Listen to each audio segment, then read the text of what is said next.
Hello hello दोस्तों, कैसे हैं आप सब? बढ़िया है सर। आप कैसे हैं? मैं बहुत बढ़िया हूँ। तो दोस्तों, उम्मीद है पर्क पूरा जबरदस्त तरीके से तुम्हारे घुटनों में सेव हो चुका होगा आतंकवादी से टिकली। इसलिए अपने घुटनों पे स्ट्रेच दो ताकि सारी चीजें तुम्हारे दिमाग तक पहुंच सके। तो दोस्तों, आज क्या करना है सर? आज वही करना है जैसा आप सबकी स्क्रीन पर दिख रहा है सर। आज हमें क्वेश्चन ही क्वेश्चन करना है, क्वेश्चन ही क्वेश्चन करने हैं। जैसे मैंने आपको कहा था, आईसीए की बुक के क्वेश्चन करेंगे। तो ध्यान से देखेंगे पहला क्वेश्चन क्या कहता है सर। पहले क्वेश्चन पे ध्यान दो सर। बताओ कौन से क्वेश्चन की बात कर रहा है, कौन से टॉपिक की बात कर रहा है। छुट्टी छुट्टी खेलना, छुट्टी छुट्टी। हॉलीडे पे जा रहे हैं, ठीक है सर। विद वाइफ, तीन बच्चे हैं, बच्चे मन के सच्चे, बच्चे तीनों अच्छे हैं यहाँ। एक पहले सन की, देखना ध्यान से, पहले सन की एज है 5। उसके बाद ट्विन ट्विन, देखा, ट्विन पे खेल गए। यानी कि एक बालक जो पहला है वो 5 साल का है, दूसरे जो दो डॉटर है, बालिकाएं हैं, वो 2-2 साल की हैं। यानी कि 2020 का क्वेश्चन अगर है तो 5 साल, यानी पहले बच्चे का जन्म हुआ 2015 में, ठीक है ना। डॉटर्स का जन्म हुआ, ट्विंस ट्विंस का जन्म हुआ होगा सर 2018 में, है ना। इसका मतलब इकोनॉमिक क्लास से जा रहे हैं। Total cost of the ticket, सबसे खतरनाक बात है ये, टिकट की कीमत रियम्बर्स कर दी गई, राइट, एम्प्लॉय को, डी को। एलटीसी पूछ रहा है, अगर एलटीसी लिखा भी नहीं होता तो भी हम टिकट रियम्बर्स को एलटीसी ही मानते हैं। तो सर एलटीसी पूछा, बताओ एलटीसी कितनी है। एलटीसी में हमने एक बात सीखी थी, बच्चे मन के सच्चे, बच्चे दो ही अच्छे।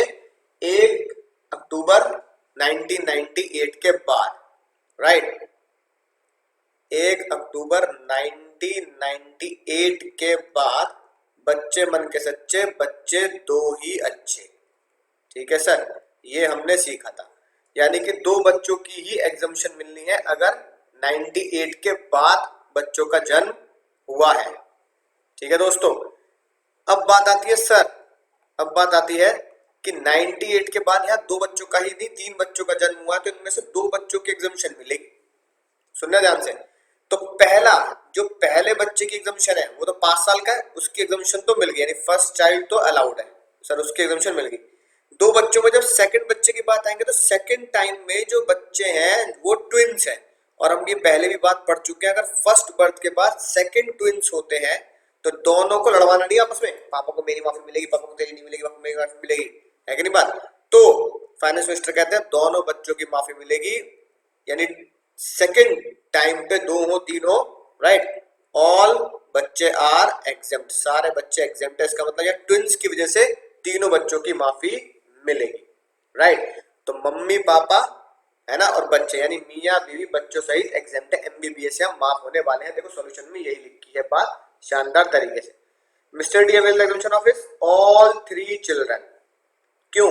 Restriction of 2 children is not applicable in multiple birth after 1 child. ये लाइन बहुत खतरनाक है जो एग्जाम में लिखनी बहुत जरूरी है, राइट।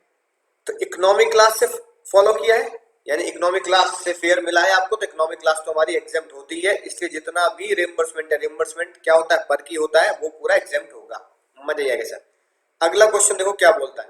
अगला क्वेश्चन कह रहा है सर, अब क्वेश्चन में बताओ क्या डिफरेंस होगा इफ तीनों बच्चों की अगर बात करें तो ट्विंस पहले हुए थे और जो एक बालक है, एक जो लड़का है वो हुआ है 3 साल का जो बाद में हुआ है। इसका मतलब सर ट्विंस हुए थे 5 साल पहले, ट्विंस 5 साल पहले हुए तो 2015 में हुए ट्विंस, ठीक है। और 3 साल में जो बालक हुआ यानी वो हुआ 2017 में, यानी 2017 में तो बालक हुआ और 2015 में हुए ट्विंस। अब 1998 के बाद बच्चे बन के सच्चे, बच्चे दो ही अच्छे, तो दो ही बच्चों की एग्जम्पशन मिलेगी। जब मैंने देखा कि जो पहले वाले दो बच्चे हैं 2015 में जो ट्विंस हुए, तो भैया उन्हें घुमाने के लिए मैं ले गया, एलटीसी मिल गई, तो ट्विंस हुए तो दो बच्चे हो गए, दोनों की माफी मिल गई ना, यानी कि दोनों बच्चों की माफी, दोनों एग्जेम्प्ट हो गए बिना किसी टेंशन के। उसके बाद जब सन, है ना, सिंगल चाइल्ड हुआ, वो हुआ 2017 में, तो फिर ये जो एक बच्चा है, ये जो एक सन है, एक बच्चा है, क्या इसकी माफी मिलेगी या नहीं मिलेगी, ये है सबसे मजेदार क्वेश्चन। क्या इसकी माफी मिलेगी बताओ? बोलो सर इसकी माफी नहीं मिलेगी, नहीं मिलेगी, नहीं मिलेगी। क्यों नहीं मिलेगी? क्योंकि यहाँ दो बच्चे पहले ही हम कवर कर चुके हैं, हमें तो दो बच्चे कवर करने हैं, राइट। दो बच्चे अगर पहले बात में कवर हो गए तो सेकंड टाइम पे माफी नहीं मिलेगी। लेकिन इससे पहले वाले क्वेश्चन में सेकंड बर्थ में ट्विंस थे, तो दो बच्चों को कवर करने के लिए हम लोगों ने आपस में नहीं लड़ाया। यही बात हमें ध्यान से देखनी है। अब इसको सॉल्व कैसे करेंगे? यहाँ तो सारा का सारा एग्जाम्प्ट हो गया था, लेकिन यहाँ सारा एग्जाम्प्ट नहीं होगा। कितने पैसे मिले सर? पैसे मिले 60,000 रुपए, ठीक है, 60,000 रुपए मिले, जिसमें से 15,000 5-5 हजार थे तीनों बच्चों के। ये रही बात सर, 5-5 हजार थे तीनों बच्चों के, 5-5 हजार थे तीनों बच्चों के, तो दो बच्चों की माफी मिलेगी। अब अगर मैं एडल्ट की बात करूं, जितने भी एडल्ट लोग थे, मम्मी पापा, डैडी मम्मी है नहीं घर पे, है कि नहीं बात, उनके तो हो गए पूरे 45,000 माफ, राइट। फिर तीन बच्चों के 15,000 थे, यानी कि तीन बच्चों के थे 5,000 की टिकट थी ईच की। इसमें से कितने बच्चों की एग्जम्पशन देनी है हमें? सर इसमें से बस दो बच्चे ही माफ हैं, यानी कि सिर्फ 10,000 रुपए ही एग्जेम्प्ट होंगे। तो टोटल एग्जम्पशन कितनी होगी? 45,000 और दो बच्चों की 10,000, 55,000 रुपए एग्जेम्प्ट हो गया। इन्होंने क्या कर रखा है? इन्होंने रिवर्स कर रखा है। इन्होंने कहा भैया 15,000 एक बच्चे के थे, तीन बच्चे के थे, तो एक बच्चे के 5,000 हो गए। टोटल एलटीसी मिली कितनी? 60। उसमें से एक बच्चे के माइनस कर दो तो 55 आएगा। हमारा भी चाहे ऐसे सॉल्व कर लो तो भी हमारा 55,000 ही आएगा। ठीक है सर, बात समझ में आ चुकी है, मजा ही आ चुका है। एलटीसी का क्वेश्चन बिल्कुल सिंपल। अगले पर्क की तरफ चलते हैं सर, मेडिकल पर्क। पूरा हमने बहुत शानदार तरीके से पढ़ा था। इलिस्ट्रेशन 12 है ना, आपकी नजरों के सामने, इसे जिगर के पास तक लेके जाइए। देखो क्या लिखी है बात। मिस्टर जी है, ये खर्चा हुआ है उनकी हेल्थ पर, मेडिकल प्रीमियम पे किया है मिस्टर जी का, मेडिकल प्रीमियम, है ना, याद आ गया होगा। अगर मेडिकल पर्क है तो इंडिया में इलाज करा रहे हैं आप, या फिर आउटसाइड इंडिया इलाज चल रहा है? इंडिया में इलाज चल रहा है या फिर आउटसाइड इंडिया इलाज चल रहा है? ठीक है मुन्ना, अगर इंडिया में इलाज करा रहे हैं या फिर मेडिकल इंश्योरेंस प्रीमियम कंपनी दे रही है, सरकारी हॉस्पिटल मेंटेन बाय एम्प्लॉयर है, स्पेसिफाइड डिसीज का इलाज स्पेसिफाइड हॉस्पिटल में हो रहा है, तो सारे के सारे एग्जेम्प्ट है, या बहुत भली भांति जान चुके हैं। तो सर पहले में क्या लिखेंगे? सर पहले में लिखेंगे एग्जेम्प्ट। रीजन आपको बताइए, प्रीमियम पेड बाय कंपनी, जी बाय हिज फैमिली डॉक्टर, खुद का इलाज हुआ फैमिली डॉक्टर, राइट। चलो मैं तुम्हें एक चीज और याद दिला दूं, हमने यहाँ सीखे थे दो स्टेप। स्टेप नंबर 1 में क्या करना है? स्टेप नंबर 1 में पहले फैमिली चेक करो, फैमिली में आप कवर है कि नहीं। फिर स्टेप नंबर 2 में आप चेक करो ट्रीटमेंट कहाँ हो रहा है। ट्रीटमेंट उन 4-5 जगह पे हो रहा है इंडिया में, तो एग्जेम्प्ट है। इंडिया के बाहर हो रहा है, जैसे मैंने आपको सिखाया, ट्रैवलिंग खर्चा, मेडिकल खर्चा, स्टे खर्चा है, उसके हिसाब से एग्जेम्प्ट करेंगे। आरबीआई की लिमिट वगैरह भी देखी जाएगी, ठीक है ना। तो ये दोनों चीजें हमें स्टेप 1 स्टेप 2 में करके चलनी है। तो स्टेप नंबर 1, मिस्टर जी, हाँ जी बिल्कुल परिवार में कवर है। फैमिली में कौन कौन आता है? MBBS, मियाँ बीवी बच्चों सहित, चाहे वो कैसे भी हो, डिपेंडेंट इंडिपेंडेंट, ठीक है। मम्मी पापा भाई और बहन, है ना, मम्मी पापा भाई बहन, ब्रो सिस, मम्मी पापा, इनका ट्रीटमेंट भी एग्जेम्प्ट होगा अगर ये आपके ऊपर या एम्प्लॉय के ऊपर डिपेंडेंट है, आश्रित है। जी का इलाज हो रहा है फैमिली डॉक्टर, देखो परिवार में कवर है, लेकिन ट्रीटमेंट का है family doctor. Family doctor sir taxable होता है क्योंकि उन 5 जगह पर नहीं आ रहा। जी मिसेज जी, वाइफ, वाइफ कवर है, हाँ जी वाइफ परिवार में कवर है, सरकारी हॉस्पिटल है, एग्जेम्प्ट। स्टेप 1 भी कवर हो गया, स्टेप 2 भी कवर हो गया। ग्रैंडफादर, दद्दू, दद्दू पहली चीज फैमिली में कवर है, दद्दू फैमिली में कवर नहीं है। मम्मी पापा भाई बहन कवर है, दद्दू कवर नहीं है, तो दद्दू क्या हो गए? टैक्सेबल हो गए। ठीक है जी बात, सर समझ में आ गई बात, मजा आ गया। आगे बता दीजिए। मिस्टर जीज मदर, मम्मी माता जी कवर है, माता जी कवर होंगे अगर वो डिपेंडेंट है, हाँ जी डिपेंडेंट है लिखा है। फैमिली डॉक्टर, ओ यही कच्चा खा गया आप, फैमिली डॉक्टर उन 5 जगह पे कवर नहीं है, इसलिए परिवार में तो है पर ट्रीटमेंट में कवर नहीं हुई, इसलिए माता जी टैक्सेबल। जी की सिस्टर, सिस्टर कवर है अगर डिपेंडेंट है, हाँ जी डिपेंडेंट है। नर्सिंग होम, ओ भैया प्राइवेट नर्सिंग होम मतलब प्राइवेट जगह पे इलाज करा लिया तो भी वो टैक्सेबल है। इसका मतलब अगर मैं आपको बोलूं तो सिर्फ दो ही चीजें एग्जेम्प्ट हुई, एक तो ये एग्जेम्प्ट है और ये एग्जेम्प्ट है, ठीक है। बाकी 5,000, 12,000, 8,000, 3,000 ये टैक्सेबल। 5,000, 8,000, 12,000, 3,000 टैक्सेबल। तो देखो ये लिखी बात, 5,000, 12,000, 8,000, 3,000 टैक्सेबल, राइट। इतना हम कर चुके हैं। आगे देखते हैं सर, आगे देखो आगे क्या लिखी है बात। मिस्टर जी के भाई, मम्मी पापा भाई बहन कवर होंगे अगर वो डिपेंडेंट होंगे, लेकिन यहाँ तो इंडिपेंडेंट लिखा है। इंडिपेंडेंट लिखा है तो सर टैक्सेबल, राइट। सॉल्यूशन में भी यह हमारा 6,000 टैक्सेबल है, यानी इतनी बात तो हमें समझ में आ चुकी है सर। अब यहाँ पे जो बात लिखी जा रही है, सुनना ध्यान से, यहाँ जो बात लिखी जा रही है वो लिखी जा रही है अब्रॉड, यानी कि इंडिया से बाहर इलाज करा। इंडिया से बाहर इलाज करा तो आप कह सकते हैं राइट हैंड साइड पे जाऊंगा, ठीक है ना, राइट। तो ट्रीटमेंट, दो चीजें हमने देखी थी। पहला सर, पहला था ट्रेवल का खर्चा, दूसरा था इलाज का खर्चा, और तीसरा था रहने का खर्चा, स्टे। ट्रेवल का खर्चा तभी एग्जेम्प्ट होता था अगर युवराज सिंह की जीटीए 2 लाख, यानी एम्प्लॉय की जीटीए 2 लाख तक है, ठीक है ना। इलाज का और रहने का खर्चा उतना ही टैक्सेबल होगा जितना आरबीआई बताएगी। एफबीआई मत लिखाना, एसबीआई मत लिखाना, आरबीआई बताएगी, ठीक है, राइट। इलाज का खर्चा एम्प्लॉय का भी हो सकता है, परिवार का भी हो सकता है। तो इलाज में कौन कौन आ गया सर, एम्प्लॉय भी हो गया प्लस फैमिली भी हो गया, ठीक है, राइट। लेकिन ट्रेवल में भी, ट्रेवल में अगर इलाज किसका हो रहा है, मम्मी पापा भाई बहन का हो रहा है या बीवी बच्चों का हो रहा है, तो ट्रेवल खर्चा युवराज सिंह का और फैमिली का भी, रहने का खर्चा युवराज सिंह का फैमिली का भी, जो भी इलाज कराना है। इसमें जो अलग बात थी वो थी कि भैया मैं क्या एक अटेंडेंट को ले सकता हूँ, हाँ, ट्रेवल का खर्चा प्लस एक अटेंडेंट और हो सकता है जो परिवार का हो या ना हो, इससे मैटर नहीं करता, ठीक है। गर्लफ्रेंड को ले जाओ, रिया मेरी गर्लफ्रेंड, ठीक है, तो रिया गर्लफ्रेंड को क्या करना पड़ेगा, रहने का खर्चा भी देना पड़ेगा, तो फिर उसका एक अटेंडेंट का खर्चा भी आपका एग्जेम्प्ट होगा, राइट। तो एक बात तो कॉमन है, जहां जहां युवराज सिंह, जहां जहां एम्प्लॉय इलाज कराएगा वहां वहां उसके परिवार भी इलाज कराएगा, जहां जहां वो इलाज कराएगा परिवार भी इलाज कराएगा, जहां जहां वो रहेगा ट्रैवल करेगा परिवार भी रहेगा और ट्रैवल करेगा, ठीक है। अटेंडेंट वाली बात अलग से होती है ट्रैवल में और रहने में। अब देख लेते हैं सर इलाज किसका हो रहा है। मिस्टर जी के पापा का हो रहा है, पापा पैट रोटी लगाइए तो बम कैसे फटेगा, पापा, पापा का इलाज हो रहा है। पापा परिवार में कवर हुए नहीं हुए, स्टेप नंबर 1, हमेशा स्टेप नंबर 1 फॉलो करें। पापा परिवार में कवर हुए या नहीं हुए, सर पापा हमारे परिवार में कवर है। पापा कवर है परिवार में अगर वो डिपेंडेंट है, पापा कवर है लेकिन अगर वो डिपेंडेंट हो, तो चीख चीख के लिखा है कि पापा डिपेंडेंट है, डिपेंडेंट है, डिपेंडेंट है, तो पापा कवर हो गए।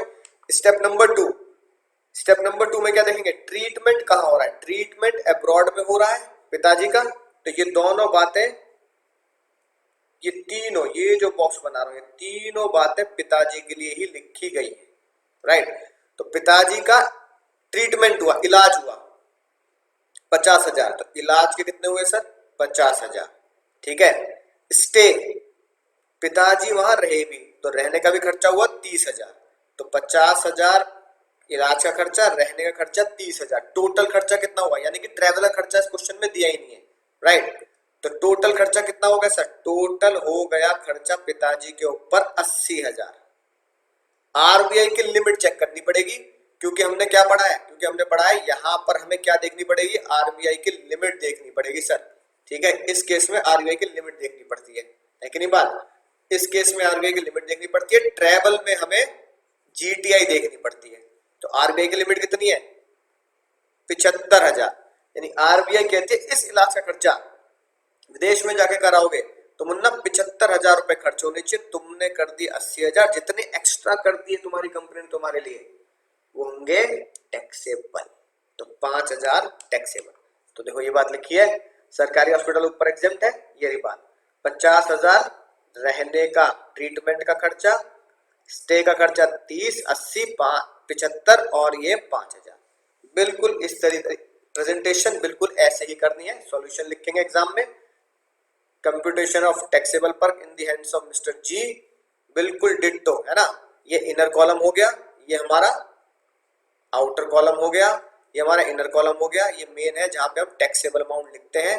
तो ये सारी चीजें आप ध्यान से देखेंगे तो ये सारी चीजें हम एक साथ आउटर कॉलम में लिखेंगे। अमाउंट आएगा हमारा 39,000 taxable. Taxable value of purchase कितना होगा 39,000। उम्मीद है दोस्तों बात समझ में आ चुकी होगी, राइट। और ये वाली बात तो मैं आपको पढ़ा ही चुका हूं। अगर एक्सीडेंट पॉलिसी यानी LIC ली है, लाइफ इंश्योरेंस पॉलिसी ली होती है तो LIC टैक्सेबल पर्क होती है एम्प्लॉय के लिए, ये हम पहले भी पढ़ चुके हैं। तो मेरे दोस्तों आपको समझ में आ चुका होगा मेडिकल पर्क, पहले भी मैं आपको करा चुका हूं अपने नोट्स में भी, और ICAI का क्वेश्चन भी आपको समझ में आ चुका होगा। बिल्कुल बढ़िया तरीके से चलते हैं अगले क्वेश्चन की तरफ। तो चलिए दोस्तों क्वेश्चन 18 की तरफ, है ना, पढ़ते हैं। शानदार जानदार क्वेश्चन है, ध्यान से पढ़ेंगे। बिल्कुल राज की बात जो मैंने लिखवाई थी उसके ऊपर ये क्वेश्चन बेस्ड है, सुनना ध्यान से। एक्स एंड वाई है, सैलरी के हिसाब से जब उनके परक्यूजिट डिसाइड किए गए तो बोला गया मिस्टर एक्स को बोला गया भैया आप एक काम करना, सर्वेंट, याद आ गया ना, स्वीपर गार्डनर वॉचमैन सर्वेंट, ठीक है, पर्सन अटेंडेंट, आप हायर कर लो, हम आपको रियम्बर्स कर देंगे। समझ में ना बात, आप हायर कर लो हम आपको रियम्बर्स कर देंगे, राइट।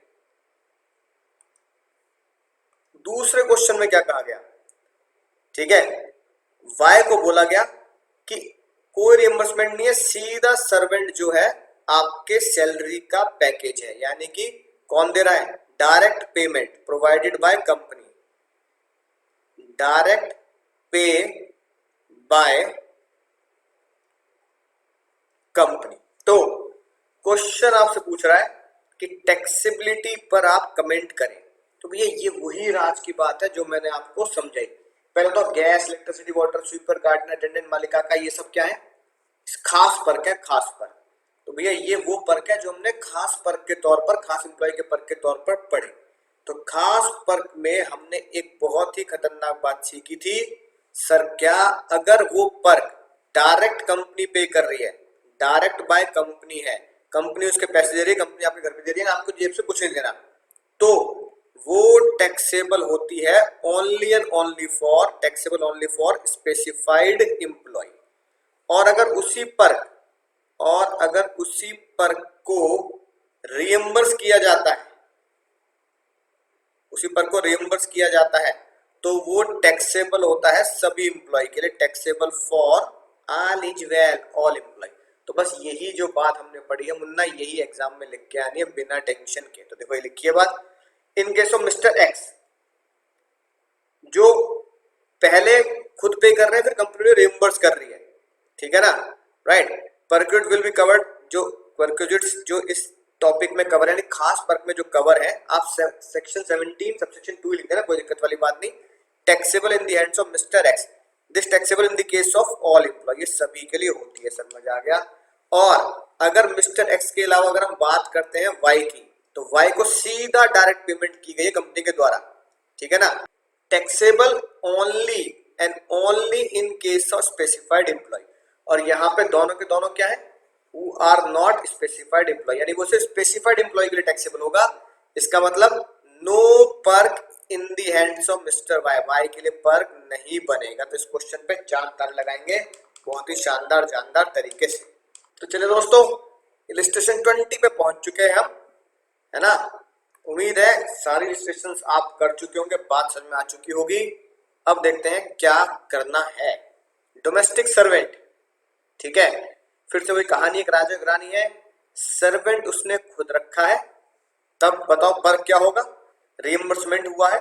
और दूसरा क्वेश्चन इसमें पूछा है रियम्बर्समेंट नहीं हुआ होता और अगर सीधा डायरेक्ट कंपनी तरफ से मिलता तो क्या होता, ठीक है।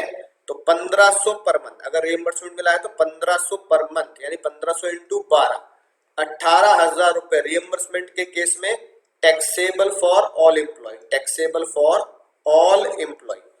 और अगर वो रियम्बर्समेंट नहीं हुआ है, डायरेक्ट कंपनी ने पे किया है, तो इसमें क्या होगा, 18,000 रुपए होंगे जो टैक्सेबल होंगे only and only for, taxable only for specified employee. मेरे दोस्तों बात समझ में आ चुकी होगी। एग्जाम में कैसे लिखना है, एग्जाम में बिल्कुल वैसे ही लिखना है जैसा आपके ICAI ने आपको सॉल्यूशन लिख के दिया है। ये तो मैं समझाने के बता रहा हूँ, नीचे भी पढ़ेंगे कैसे होगा। फ्री एजुकेशन पर्क है, देखो फ्री एजुकेशन पर्क आ गया, ठीक है, ये भी खास पर्क में आता है, राइट। सर्वेंट भी खास पर्क में आता है, एजुकेशन भी खास पर्क में आता है, रिइंबर्समेंट टैक्सेबल फॉर ऑल, जो रिइंबर्समेंट नहीं है डायरेक्ट है वो टैक्सेबल फॉर स्पेसिफाइड एम्प्लॉय। तो अगला खास पर्क में देखो क्या लिखा है, स्कूल मेंटेन किया है कंपनी ने, यानी कंपनी का स्कूल है उसमें ही जा रहे हैं, ठीक है। जो बालक है, दो बालक है, आरती और अशोक, तो आरती के 900 रुपए पर मंथ जाते हैं और अशोक के 1200, बिल्कुल सही बात है। एजुकेशन पर्क में आप समझ चुके हैं कितने एग्जाम्प्ट होते हैं सर, एजुकेशन पर्क ही फायदेमंद है क्योंकि एक तो एग्जामिशन उसमें 1000 रुपए की होती है और यह बच्चे मन के अच्छे, बच्चे सारे ही अच्छे होते हैं। तो अगर मैं बच्चे की बात करूं तो पहले आरती की बात करते हैं, फिर अशोक की बात करेंगे। तो आरती के 900 रुपए हैं जिसमें से 1000 माफ हो गए, ठीक है ना, यानी कि पूरे पूरे 900 माफ, ठीक है।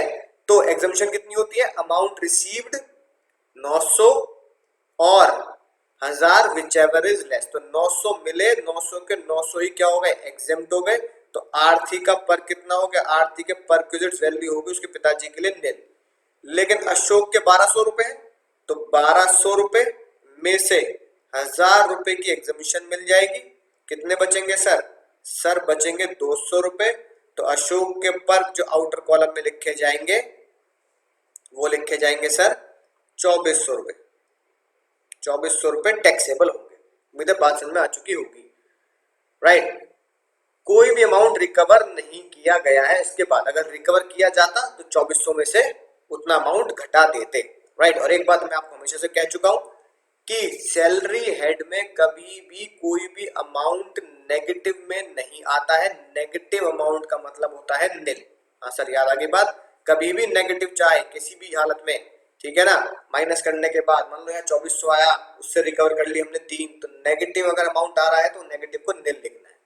अगले देखो क्या लिखा है, मूवेबल असेट दे रहे हैं, है ना, प्रोवाइडेड असेट दे रहे हैं, यानी मूवेबल असेट यानी कि वो यूज करने के लिए दे रहा है, बेच नहीं रहा, बेच रहा होता तो ट्रांसफर या सेल लिखा होता।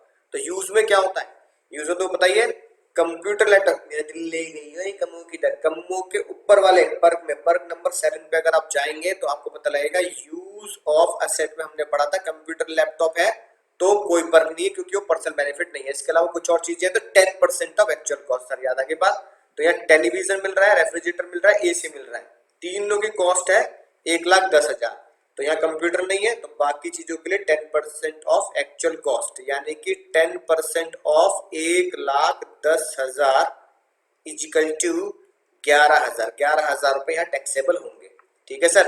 अब अगला पर्क आता है gift, gift Munna gift, cash में है तो फुल्ली टैक्सेबल, काइंड में है 5,000 माफ। तो गिफ्ट मिल रहा है वाउचर, वाउचर यानी काइंड, इन काइंड गिफ्ट मिल रहा है 10,000, यानी कि मैरिज एनिवर्सरी पे गिफ्ट मिल रहा है तो क्या होगा सर, 10,000 रुपए मिले, 5,000 रुपए की एग्जामिशन होती है फिक्स, 5,000 फिक्स है इन काइंड में, तो बचे कितने, 5,000 टैक्सेबल, मजा आएगा सर, राइट। टेलीफोन प्रोवाइडेड, 25,000 का बिल पे किया है, तो भैया टेलीफोन लैपटॉप कंप्यूटर ये सब क्या होते हैं, एग्जेम्प्ट होते हैं क्योंकि इसमें एम्प्लॉय का फायदा नहीं माना जाता, ये हम पढ़ चुके हैं। हाउसिंग लोन, हाउसिंग लोन बिल्कुल उसी तरीके से सर भगवान दास जी, याद आ गया, भगवान दास जी वाला केस है।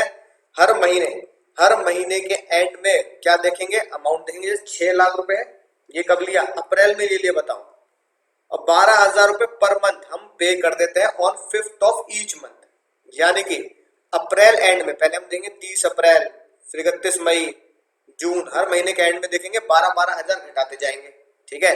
जैसे पहले उसमें आएगा 5 लाख, राइट, 88,000, 5,88,000 ये आएगा, इनटू कितने रुपए की सेविंग करनी, ठीक है। सेव कैसे निकालते, तो स्टेप नंबर 1 में आपको बताया था सेव कैसे निकालते हैं, एसबीआई का रेट माइनस कंपनी का रेट। एसबीआई का रेट कुछ नहीं कह रखा तो 12% ही मानते हैं, कंपनी का रेट कितना है 6%, तो कितना बचा लिया सर, कितना बचा लिया, नहीं नहीं सर यहाँ तो दे रखा है मुन्ना, देखो नीचे एसबीआई का जो रेट है 1 अप्रैल को, हमेशा साल के पहले दिन ही देखा जाता है, वो 10% दे रखा है, तो मुन्ना यहाँ एसबीआई का रेट 12 नहीं है, यहाँ एसबीआई का रेट है 10, ठीक है। तो एसबीआई का रेट माइनस कंपनी कितना चार्ज कर रही है 6, तो कितने परसेंट की सेविंग, 4%।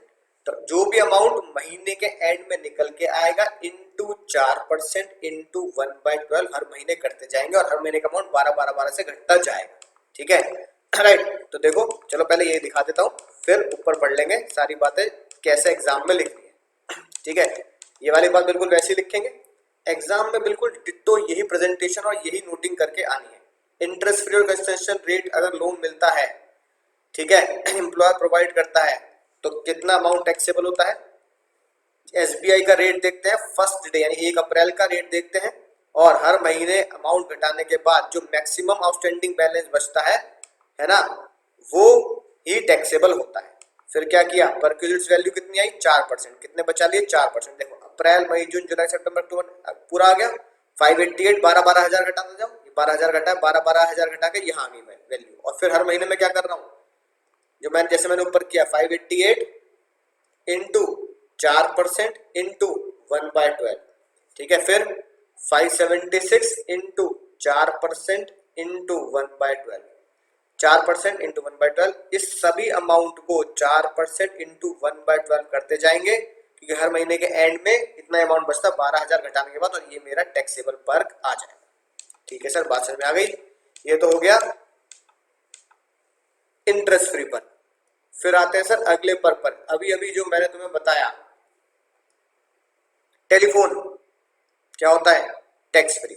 अब सुनना ध्यान से, इन्होंने क्या कर रखा है, इन्होंने गिफ्ट वगैरह में सीधा सीधा क्या कर रखा है, यहाँ लिख रखा है एंटायर अमाउंट 10,000 टैक्सेबल। जब तुमने पढ़ा होगा तो शायद इसी में कंफ्यूजन हुई होगी, लेकिन मुद्दे की बात देखो तो क्या लिखी है मुद्दे की बात।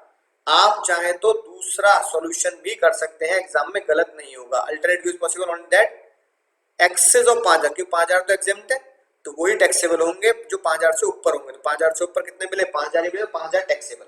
सर आपने हमें ऐसा क्यों सिखाया, प्रैक्टिकली सोच के देखो, प्रैक्टिकली एक आईसीआई की बुक ने क्या कर रखा है, पहले कर रखे हैं 10,000 फुल्ली टैक्सेबल, फिर क्या रखा है अल्टरनेट व्यू, है ना। आप दूसरा आंसर भी लिख सकते हैं, 10,000 माइनस फिक्स 5,000 हुए थे और फिर 5,000 टैक्सेबल। लेकिन मैं तुम्हें प्रैक्टिकली अगर डेवलप करूं, प्रैक्टिकली चीजें सिखाऊं, तो खुद सोचो अगर कोई भी बंदा आपसे सलाह लेने आया और तुम अपने सी ऑफिस में बैठे हुए हो, तो उसे बोलोगे भाई तेरे 10,000 टैक्सेबल है, वो 10 हो जाएगा। लेकिन अगर उसे बोलो भाई तुझे 10 मिले लेकिन 10 माफ है 5 टैक्सेबल है, तो किसमें वो खुश होगा, आपका क्लाइंट खुश होगा इस वैल्यू पर। यानी कि प्रैक्टिकल अप्रोच अगर देखें तो हमेशा एग्जामिशन दो, ताकि बचा हुआ टैक्सेबल हो और बचे हुए पे टैक्स कम जाएगा।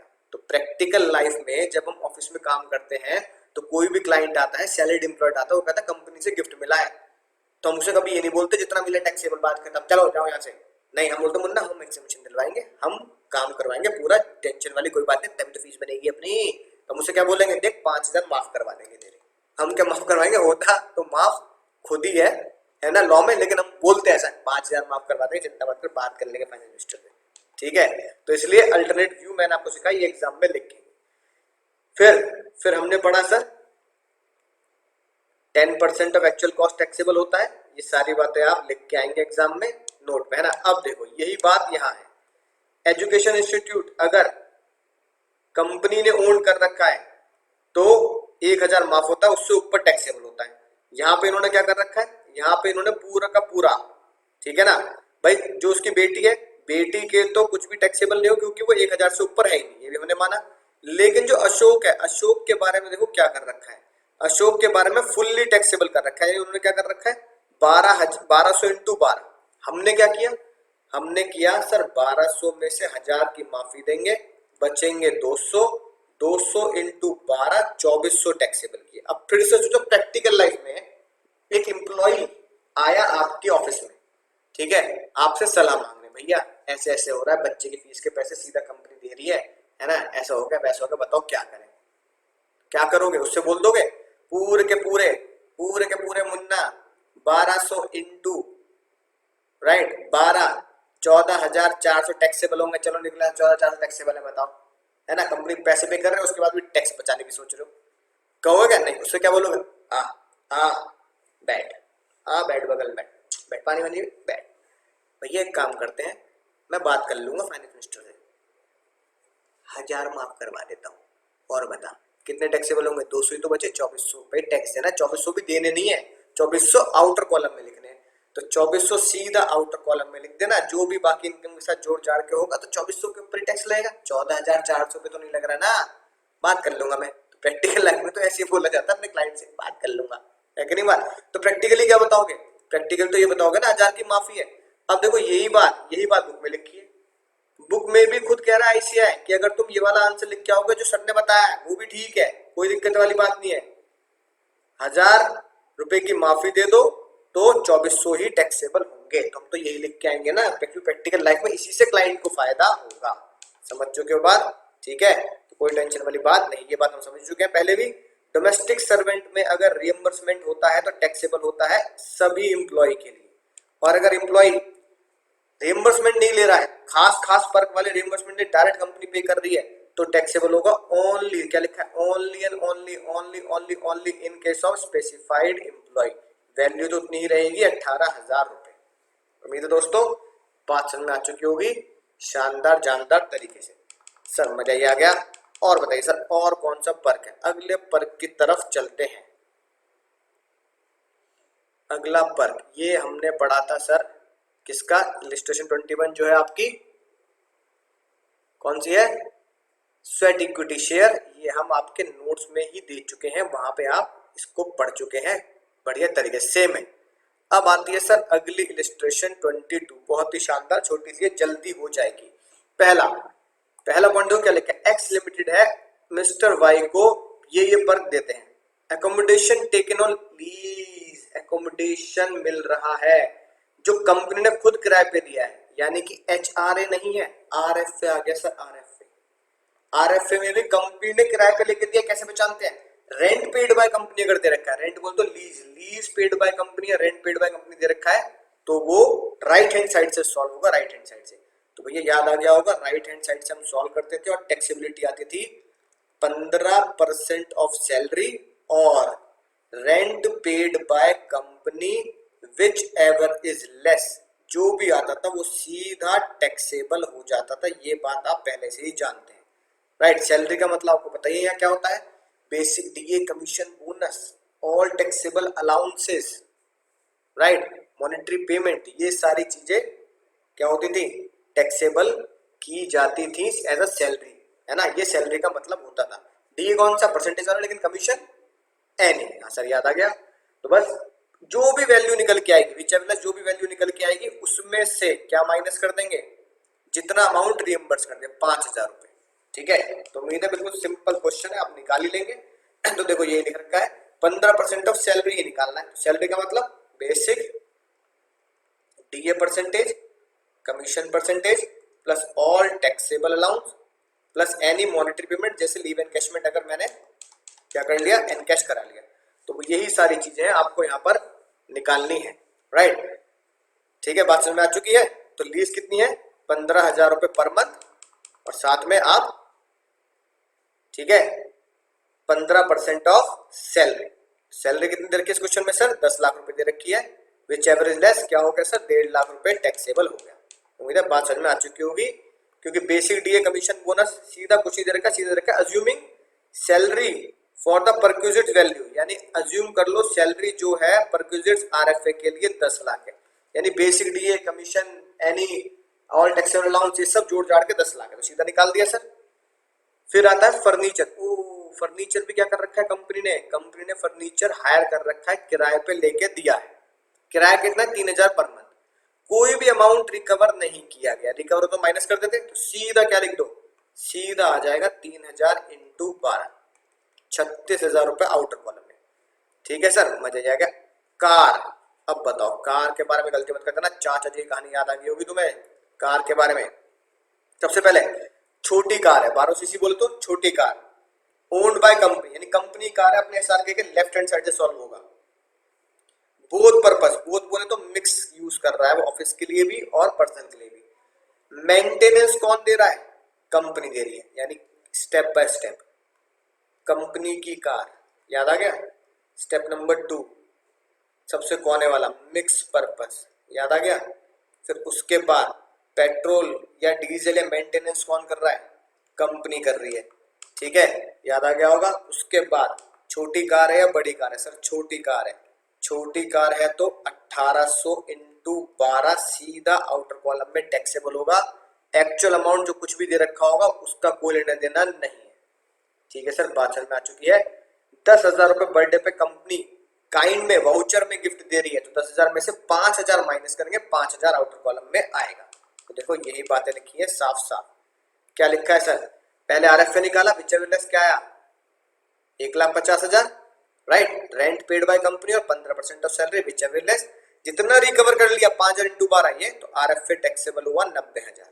तो आप चाहे तो सीधा आरएफए यहाँ पर आउटर कॉलम में भी लिख सकते हैं, बिना टेंशन के, गलत नहीं होगा।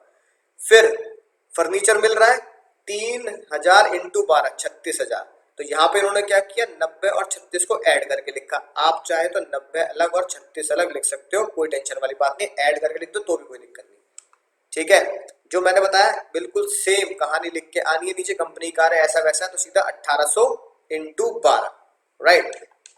ड्राइवर दे रखा है, हाँ लिखा, ओ ये बात रहेगी sir, he also provided chauffeur. तो शॉफर कितने टैक्सेबल होते हैं, शॉफर बड़ी कार चलाए छोटी कार चलाए, याद आ गया, टाटा नैनो चला लो या लिमोजिन चला लो, तो भैया क्या होगा 900 रुपए इंटू 12, तो अलग अलग लिख दो, चाहे 900 इंटू 12 अलग और 1800 इंटू 12 अलग, कोई टेंशन वाली बात नहीं, उन्होंने एक साथ कर दिया, इतने रुपए आ गए। और गिफ्ट, गिफ्ट में देखो उन्होंने 10,000 लिख रखे हैं, 10,000 जरूर लिख रखे हैं, लेकिन ध्यान से देखो मुन्ना, अल्टरनेट व्यू क्या लिख रखा है गिफ्ट के बारे में। आप चाहो तो गिफ्ट में 5,000 रुपए ही लिख सकते हो, क्योंकि 5,000 रुपए की एग्जामिशन मिलती है। तो मैं एग्जाम में 10,000 नहीं, एग्जाम में 5 ही लिख के आऊंगा, प्रैक्टिकल लाइफ में भी मैं अपने क्लाइंट को 5,000 रुपए एग्जाम्प्ट कराऊंगा। तो मेरे दोस्तों बात समझ में आ चुकी होगी, सारे के सारे क्वेश्चंस मैं आपको करा चुका हूं परक्यूजिट्स के, जितने क्वेश्चन हो सके कहीं से भी हो सके, आईसीआई की बुक तो है ही है, ये तो करनी तो गीता है, जो मैंने अपने नोट्स में दिए हैं आपको वो भी करने वो भी बहुत बड़े हैं, वो भी मैं कराऊंगा। लेकिन आप चाहे तो किसी भी बुक से जो क्वेश्चन आप करना चाहे कर सकते, कोई बुक ले लें। जो बुक मैंने रिकमेंड की है वो मैं आपको बता ही चुका हूँ, उसमें क्वेश्चंस बहुत बढ़िया मिलेंगे आपको, बहुत सारे मिलेंगे, मजा आ जाएगा। 115 बीएससी होगा तो क्या होगा, 115 बीएससी नहीं फॉलो करेंगे तो क्या होगा, इस पे बेस्ड भी क्वेश्चन मिलेंगे, तो उसको खरीद लेते हैं, राइट। तो चलिए मिलूंगा अगले लेक्चर में, तब तक पढ़ते रहिए, सीखते रहिए, आगे बढ़ते रहिए, गाँव में